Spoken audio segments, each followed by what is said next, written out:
The Miami Heat have been one of the better teams in the NBA for the past couple of seasons, but despite the fact that they made the NBA Finals last year, I am not convinced that they actually have what it takes to be true NBA title contenders. So in today's video, we'll talk about the Miami Heat, the players that they have, and why I think that they don't have what it takes to win an NBA Finals. Let's get right into it.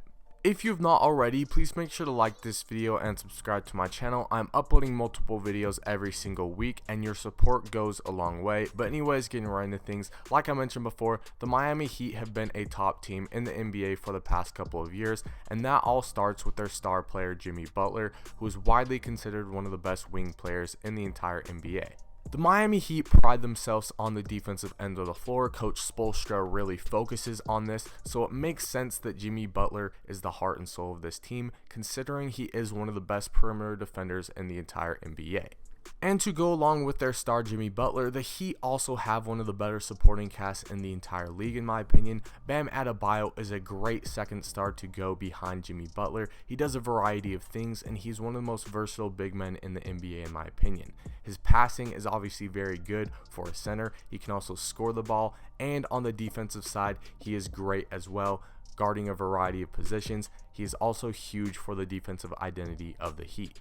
They also obviously have Duncan Robinson, who is one of the best catch and shoot players in the entire league. He's a huge part of their offense. They have Kendrick Nunn and Tyler Hero, both coming off of great rookie seasons. Both can score the ball very well, and even though Tyler Hero hasn't been as big of a part of the team as many people thought he would, he is still very talented. They have also a variety of great veterans that add a lot of value to their team. Goran Dragic is also great on the offensive end, does so much for the team. Trevor Ariza gets rebounds, plays defense, does the little things that you want a veteran to do. They have Andre Iguodala, who brings championship experience. Like I said, I think the Heat just have one of the better supporting casts in the entire league, and a variety of guys do a variety of different things.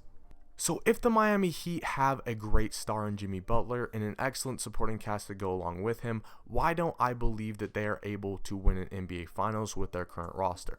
Well, the answer is simple. I don't think that they have a guy who can create shots for himself and get a bucket at any time. Jimmy Butler is a great star, but multiple times in his career, in the playoffs especially, we have seen him get completely shut out and almost disappear on the offensive end.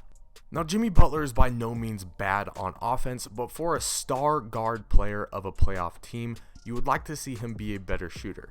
In his career, he has never been a great three-point shooter, and while he has a decent mid-range shot, his off-the-dribble scoring ability and contested scoring ability is not as good as most other star wing and guard players are.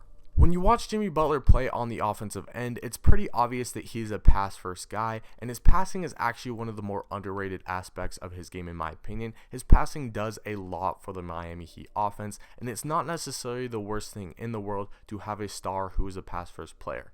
Obviously, Nikola Jokic and LeBron James, two of the best players in the league, two MVP type of players, are both pass-first guys. The difference between those two guys and Jimmy Butler, however, is that when the Nuggets for Nikola Jokic or the Lakers for LeBron James, when their offenses get stagnant, those two guys are capable of creating shots, taking the offense into their own hands, making buckets, creating looks for other players that were not there before, and Jimmy Butler has not been able to do this, at least not be able to do it very consistently. Like I said before, multiple times in his career, Jimmy Butler has been completely neutralized on the offensive end, completely shut out of games, and this is something that you will not see from both of those other guys, despite them being pass-first players. Ben Simmons is another player who is very similar to Jimmy Butler in the sense that they are both elite defensive players who are pass first on the offensive end, and Ben Simmons isn't really good at creating shots for himself and scoring at will like Jimmy Butler is. However, the difference between Ben Simmons and Jimmy Butler is that Ben Simmons has two guys on his team in Joel Embiid and Tobias Harris who are legit offensive stars, so if Ben Simmons is shut out defensively, he can find those guys with his passing abilities, and both of those guys are able to score at will and get the offense going. Jimmy Butler and the Miami Heat do not have anybody like that on their team.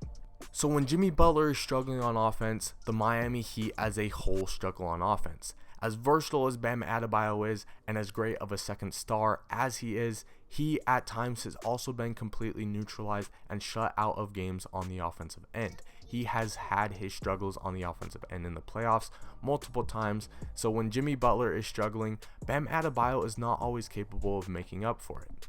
As great of a shooter as Duncan Robinson is, most of his looks come off of catch and shoot or off of screens, so he's another guy who, when the offense is struggling, is not going to be able to take it into his hands and create looks for himself. Tyler Hero was looking like he might be that guy last season who could create looks for himself, who could score at will at times, who could get hot and take the game into his hands. But this season, he really hasn't improved much from his rookie season, and I would even argue that his role with the Miami Heat has gotten even smaller than it was last season. So even though the Miami Heat are a very talented team and they're a tough team to play against, I don't see them being legit NBA title contenders because of the offensive struggles that they have and the fact that they don't really have a star player who can take the offense into their own hands. When you look at teams like the Bucks, who have Giannis, who is not always capable of taking the offense into his own hands, he has Chris Middleton to defer to when he is struggling. Like I mentioned before, Ben Simmons has two guys in Tobias Harris and Joel Embiid that he can go to when he is struggling, who can create offense for themselves, and pretty much every other contending team that you look at has a guy who can take the offense into their hands and create for themselves and others. So until the Miami Heat get one of those guys, they produce one of those guys, whether it's drafting one or trading for one, signing one in free agency, I see them staying at the level that they are at, being a very good playoff team, but not necessarily a legit NBA Finals contender. Anyways, that is the video. Let me know what you guys think. Let me know what you think the Miami Heat need to do. And remember to like and subscribe if you enjoyed. I'll see you in my next one. Thanks for watching.